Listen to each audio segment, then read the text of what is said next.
Today we will be doing the summaries for chapters 8 and 10 through 10.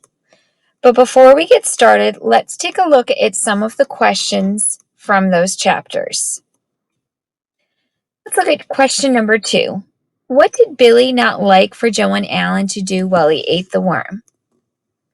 Well, if we go back into the text, we see that Billy says that every time I swallow,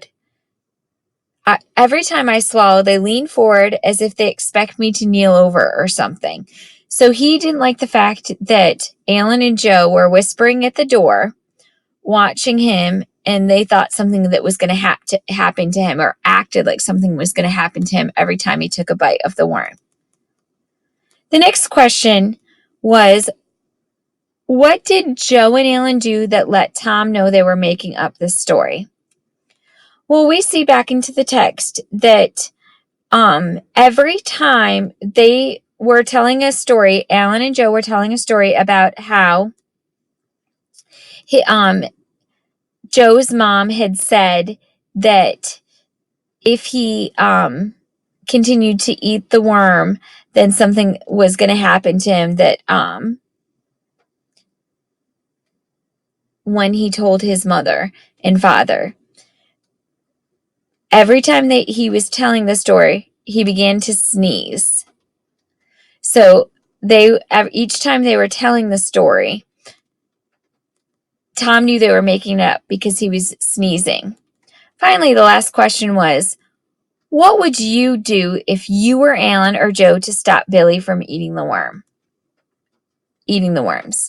They tried to convince Billy that something would happen to him if he continued to eat the worms.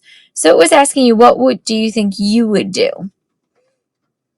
And finally, let's look at the summary. The summary was Alan and Joe. Alan and Joe wanted to stop Billy from winning the bet, but Tom was wondering what they were doing by sneezing all the time. So Joe and Alan told him he could get sick. Then Tom told Billy not to believe them. Finally, Billy was wondering if it was true. So go ahead and pause the video and complete your summary for chapters 8 through 10. So where it says chapters, you're going to put 8 through 10. If you have any questions, see your homeroom teacher.